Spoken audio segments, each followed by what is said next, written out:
Imagine descobrir que a lista VIP mais rigorosa, debatida e influente de toda a história humana, simplesmente não possui um índice oficial escrito pelos seus próprios organizadores. Isso quebra completamente aquela imagem que a gente tem, né? Exatamente.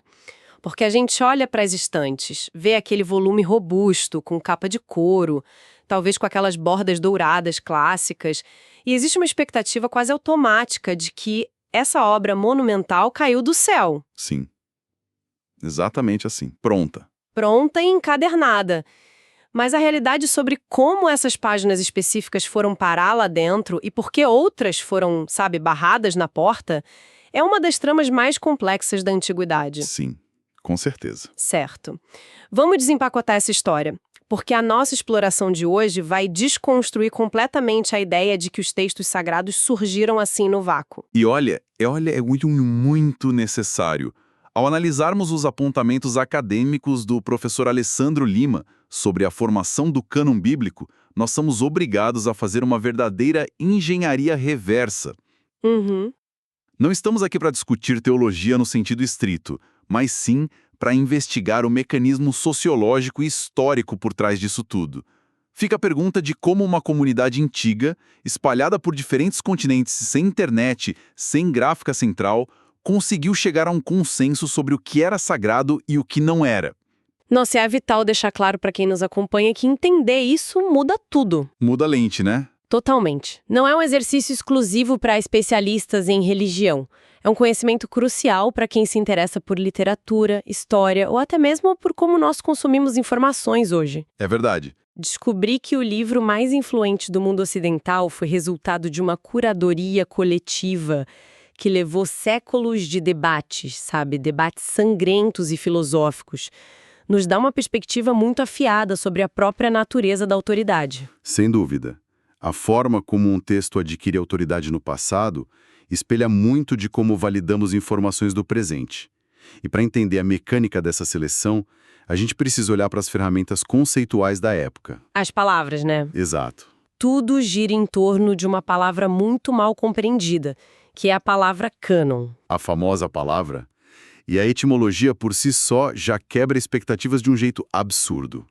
A palavra vem do grego, canon, que originalmente não tinha absolutamente nada a ver com listas sagradas ou dogmas teológicos. Nada a ver. Significava literalmente régua ou cana de medir. Era uma ferramenta física mesmo. Os construtores antigos usavam isso para medir terras ou levantar paredes. Tem até uma imagem muito visual nos registros antigos, né? Como no livro de Ezequiel. Ah, sim. Aquele trecho que descreve um homem segurando um cordel de linho e uma cana de medir. Literalmente um pedaço de pau usado no canteiro de obras. E o que é fascinante aqui é a evolução dessa palavra. Como é que um pedaço de madeira para medir muros se torna o padrão para medir verdades absolutas? Essa transição acontece primeiro na literatura. Na Grécia Antiga, muito antes do cristianismo surgir, os estudiosos já falavam em um cânone literário. Ah, para classificar os textos. Isso. Eles usavam essa régua metafórica para separar as obras geniais dos grandes poetas trágicos da produção comum. Era um padrão de excelência literária. Entendi. E só muito depois, a tradição judaico-cristã se apropria do termo, transformando aquela régua de construção civil em uma régua para medir a validade espiritual de um texto. O que faz todo sentido quando a gente contrasta isso com a palavra Bíblia, que vem do grego biblios e significa pura e simplesmente biblioteca. Exatamente. Biblioteca. Ou seja, não estamos lidando com um livro escrito de capa a capa por um único autor. É uma coleção imensa. Pensando nisso, me vem à mente uma analogia bem prática para quem está ouvindo. O cânon não é um livro. Ele é tipo a lista VIP de uma biblioteca restrita. Gostei da analogia da lista VIP. E essa régua, o cânon, funciona como segurança da porta. É ele quem decide quem entra para a festa histórica e quem fica barrado na calçada. Mas aí surge o grande problema logístico dessa festa toda. O segurança não era uma pessoa só. Eram vários. Vários. E pior ainda, ele não tinha lista nas mãos. Espera aí. Como assim não tinha lista? Alguém precisava saber quem estava convidado para essa festa. Aí que está a grande ironia. A própria biblioteca não possuía um índice inspirado. Caramba! Não existe uma página zero ditada pelos céus dizendo assim, Gênesis entra, Apocalipse entra, mas aquele outro pergaminho ali você pode jogar fora. O texto simplesmente não define a si mesmo. Fica um vazio. Fica. E para entender o caos que isso gerava, a gente precisa imaginar a realidade do primeiro século. A redação de todos esses manuscritos começa lá pelo século XV a.C. e vai até o final do século I depois de Cristo. É um abismo de tempo gigantesco. Imensurável. E geograficamente a situação era ainda mais dramática. Então, peraí, deixa eu ver se entendi. Quer dizer que se eu fosse uma cristã no primeiro século, vivendo na Ásia Menor, a minha biblioteca sagrada poderia ser completamente diferente da biblioteca de um cristão vivendo no norte da África? Radicalmente diferente. Pensa na logística do mundo antigo. Não existia uma editora despachando caixas de livros padronizados de um lado para o outro. Sim, claro. Produzir um códice, que era aquele formato de páginas costuradas que substituiu os pergaminhos enrolados, custava uma fortuna absurda. Exigia couro de animais ou papiros caríssimos. Fora o trabalho de copiar tudo à mão, né? Exatamente, meses de trabalho manual de um escriba. Movimentar um livro pesado desses pelo Império Romano era perigoso e lento. E o resultado prático disso, alguns textos eram super venerados em certas cidades e completamente desconhecidos a 1000 quilômetros dali. Isso torna o mistério ainda maior, porque se não havia um índice oficial e os manuscritos estavam espalhados e isolados, como é que as comunidades decidiam o que passava na régua do segurança? É a pergunta de $1 milhão.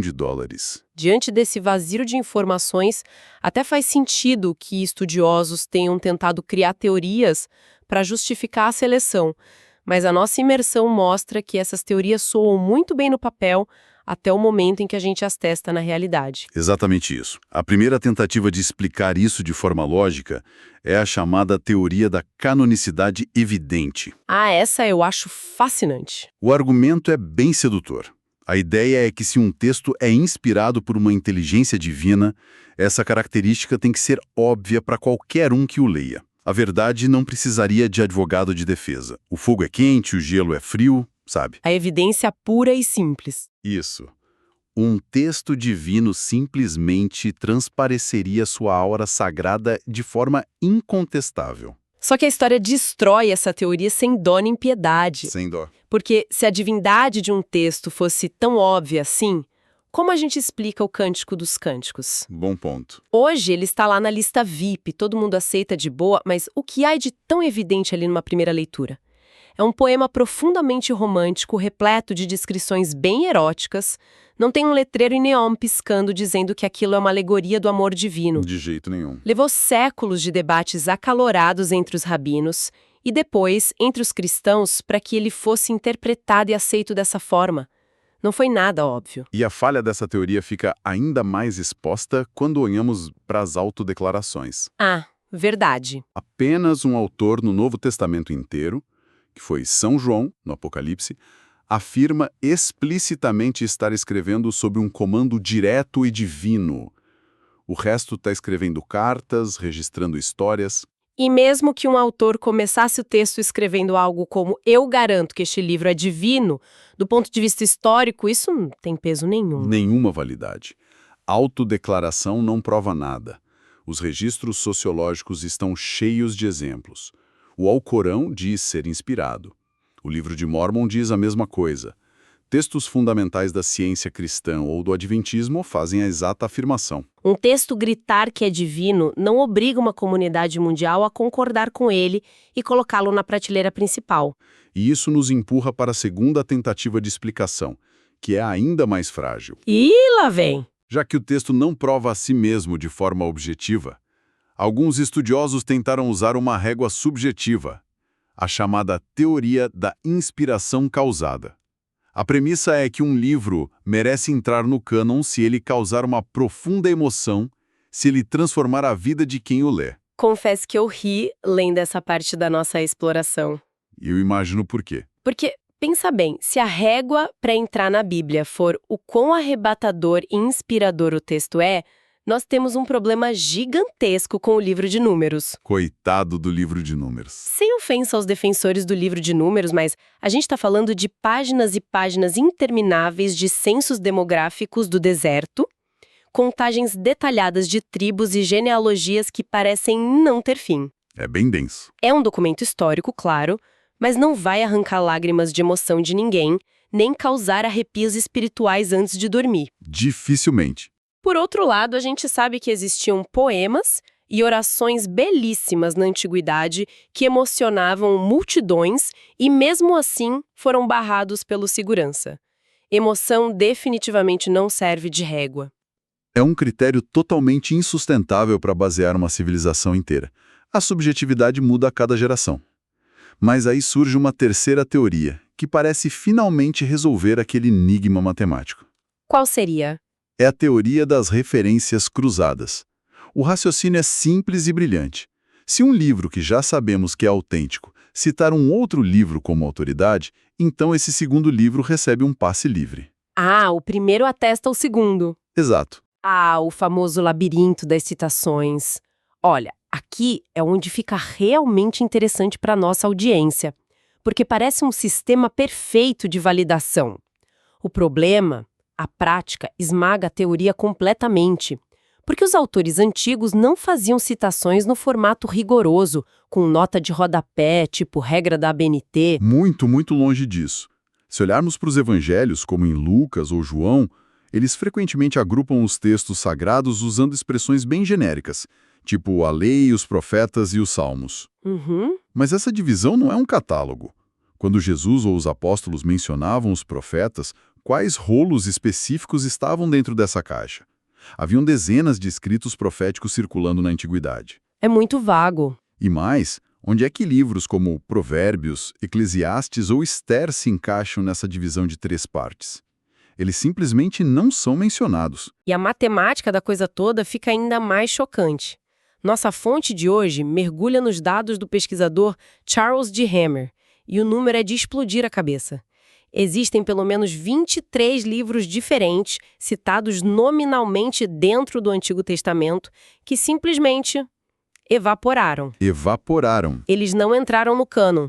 23 livros que os autores sagrados consideraram importantes o suficiente para usar como referência, mas que o segurança barrou na porta ou que a história engoliu de vez. E isso derruba completamente a tese de que a citação cruzada garante entrada. E olha, essa quebra de expectativa é ainda mais severa no Novo Testamento. O próprio texto sagrado frequentemente aponta para obras que as igrejas posteriores consideraram totalmente inaceitáveis. Sim, a carta de Judas é o exemplo perfeito disso.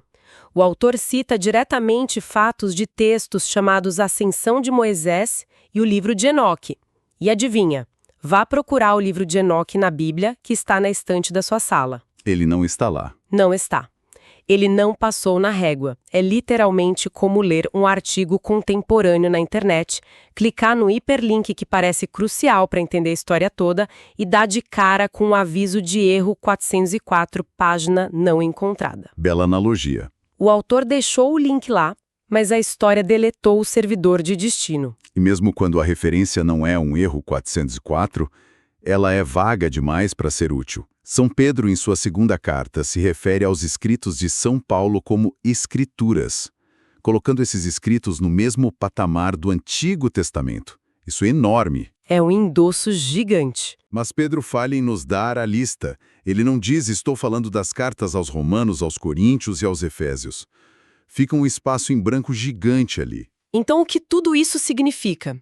Pensa aqui comigo. A teoria da evidência óbvia falhou. A teoria da autodeclaração não tem lógica. A emoção subjetiva não serve. E a nossa rede de hiperlinks antigos está cheia de buracos e páginas apagadas. Sobra pouca coisa. Pois é, se o texto não consegue se medir sozinho, só resta uma única conclusão sociológica para resolver esse enigma. Alguém externo precisou segurar a régua de medir. E é exatamente aí que aprofundamos a análise. O mecanismo que resolveu o caos logístico e definiu a biblioteca foi a autoridade da própria comunidade viva ao longo de séculos. A comunidade. Exato. O texto não formou a comunidade do nada. Foi a comunidade, baseada na tradição herdada de figuras de autoridade como Moisés, no judaísmo, e os apóstolos, no cristianismo, que moldou o texto. E isso não foi feito da noite para o dia, numa sala fechada a 7 chaves. E imagino que não. Foi um processo muito orgânico, muitas vezes confuso, de testes práticos no dia a dia. Mas espera aí, como funcionava esse teste prático? Como é que a comunidade lá na base avaliava se o texto entrava ou não? Através do uso litúrgico. As comunidades se reuniam, liam esses rolos em voz alta durante as celebrações e observavam. Aquele texto reflete a fé que recebemos oralmente dos nossos fundadores? Uma checagem de fatos comunitária. Exatamente. Eles se perguntavam se o rolo estava em harmonia com os outros textos que já tinham aceitado. Se houvesse dissonância, o debate começava. E o resultado de séculos desses debates constantes dividiu a literatura antiga em 3 categorias muito claras, que finalmente organizaram a bagunça estrutural. E essas 3 categorias são essenciais para a nossa audiência entender como funcionou a peneira do segurança da nossa boate histórica. A primeira categoria é a dos livros protocanônicos. Os primeiros. Isso. O termo vem do grego proton, ou seja, os primeiros. Esses são os VIPs que não pegaram fila nenhuma. Livros cuja autoridade foi reconhecida de forma quase imediata e unânime pelas comunidades espalhadas pelo mundo. Ninguém tinha dúvidas sobre eles. Já a segunda categoria exigiu muito mais trabalho do nosso segurança metafórico. São os deuterocanônicos. Os deuterocanônicos. A raiz deuteron significa posteriormente. Estes são os livros que enfrentaram forte resistência. Talvez eles fossem super populares na Ásia, mas vistos com desconfiança total lá na Europa. Diferenças regionais. Ou traziam conceitos teológicos que exigiam um escrutínio muito maior. Eles ficaram meio que na sala de espera por gerações, sendo debatidos exaustivamente em concílios locais, até que um consenso mais amplo finalmente os aceitou como genuínos. E por fim, o destino daqueles que não passaram na régua de jeito nenhum? Os apócrifos. Os famosos apócrifos. Palavra que vem de apócrifon, que significa literalmente ocultos. E a instrução aqui era bem prática. Esses textos, fossem eles delírios criativos, falsificações de época ou apenas obras que não atingiam um padrão de excelência, deveriam ser mantidos longe do púlpito. Longe dos olhos do público geral durante a liturgia. Exato. A comunidade determinou que eles não deveriam ser lidos publicamente para não causar confusão. Foram escondidos da Assembleia Principal. E ao olharmos para toda essa estrutura de curadoria, os protocanônicos de aceitação rápida, os deuterocanônicos de debate longo e os apócrifos rejeitados, o papel insubstituível do agente externo fica inegável. Fica muito claro. Os evangelhos não foram compilados e plastificados por anjos descendo do céu. Eles foram abraçados porque a tradição viva atestava sua ligação com os apóstolos e com a realidade histórica que a comunidade havia testemunhado. O documento que temos hoje é um monumento puro de consenso histórico. Mas olha, isso levanta um ponto que pode chocar muita gente, porque isso inverte completamente a lógica que nós costumamos aplicar no dia a dia. Como assim? A gente sempre pensa que o livro fundou a religião. Mas o que estamos vendo aqui é a religião, a comunidade primitiva com as suas tradições orais, atuando como juiz final que deu o selo de validação para o livro. Ah, sim. É a comunidade fundando o formato do texto. Exato. E esse processo foi tão longo, tão intrincado e sujeito a revisões que a poeira demorou milênios para assentar. A nossa fonte até recorda que lá no século XVI, durante a Reforma Protestante, toda essa caixa de ferramentas foi reaberta. Uma nova rodada de avaliações. Sim, e o debate sobre a régua, sobre o cânon, voltou a incendiar a Europa. E se conectarmos toda essa odisseia histórica incrível ao panorama maior da nossa vida hoje, a relevância disso é imediata, porque nós vivemos na era da sobrecarga de informações. Nossa, nem me fale. Somos bombardeados diariamente por fontes que clamam pela nossa atenção, autodeclarando-se verdadeiras, definitivas, essenciais para a nossa vida. Entender como a curadoria de informações operava no passado distante é um antídoto brutal contra a credulidade moderna. É a constatação de que a autoridade não cai do céu pronta para o consumo. A gente tem que questionar. Exatamente. Saber que o texto mais lido, traduzido e reverenciado de toda a história humana precisou passar por um escrutínio meticuloso, por debates furiosos mesmo, e pela constante aplicação da régua de uma comunidade orgânica, nos obriga a exercitar o pensamento crítico sobre tudo que lemos hoje. Com certeza. O livro sagrado é, claro, um documento divino para aqueles que professam a fé, mas independentemente da crença de cada um, ele é um triunfo do esforço humano em buscar consenso e preservar algum sentido em meio a um caos geográfico e logístico tremendo. Uma via de mão dupla extraordinária que cruzou milênios para chegar até a estante da nossa sala. E considerando tudo que elas desempacotamos aqui hoje, considerando que a sobrevivência de cada palavra, a proteção contra o apagamento da história e a elevação desses textos a um patamar sagrado dependeram inteiramente do esforço de pessoas reais. Pessoas tomando decisões agonizantes sobre o que entrava e o que saía da biblioteca, fica uma semente para reflexão de quem nos acompanha. Qual seria? Até que ponto a autoridade de qualquer texto escrito, não importa o quão brilhante, revolucionário ou iluminado ele seja, consegue sobreviver no longo prazo se não houver uma comunidade viva, pulsante e dedicada ao redor dele? Uma comunidade ativa. Sim, não apenas para espanar o pó da capa na estante, sabe? Mas para debatê-lo, interpretá-lo e sustentá-lo dia após dia. No fim das contas, será que é o livro que sustenta a força da comunidade ou é a comunidade que mantém o fôlego de vida do livro? Fica a reflexão para continuarmos medindo as prateleiras das nossas próprias convicções. Um excelente ponto para fechar a nossa imersão. Um abraço enorme a quem nos acompanhou em mais essa exploração e continuem sempre medindo o mundo ao seu redor.